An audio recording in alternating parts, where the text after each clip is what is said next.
应该是半年以前嘛，我记得那时候才入驻某展不久。当时有一个老乡向我提了一个菜，合作莴苣，希望我分享一下具体的做法。答应是答应了，可是后来一直在按计划走，就忘了这回事。最近才突然想起，确实有些对不住这位兄弟。飘了这么久，今天就把这道菜的做法分享出来，希望大家喜欢。合作莴苣这道菜一般用新鲜的莴笋添加或者香叶菜来做，一定要有清水清洗干净，建议最好用流水冲洗。把香叶菜按照自己的喜好改成长段均匀的小段儿，装入碗中备用。现在准备调料，备少许的生姜剁成姜米后装入碗中，再备少许的大蒜撇薄剁成蒜米，备一点葱花切好了投入碗中，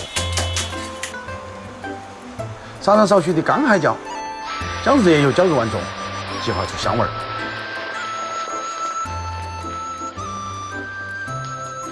撒上少许毛毛盐、别糖、生抽、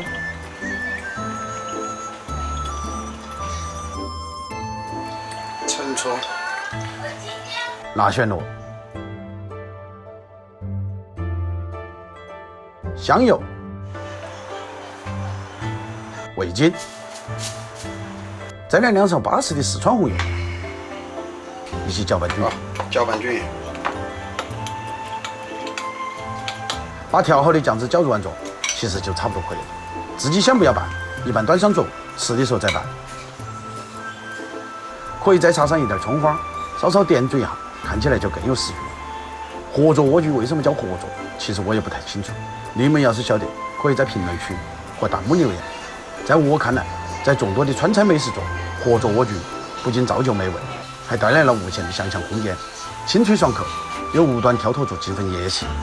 我是厨子，下期见。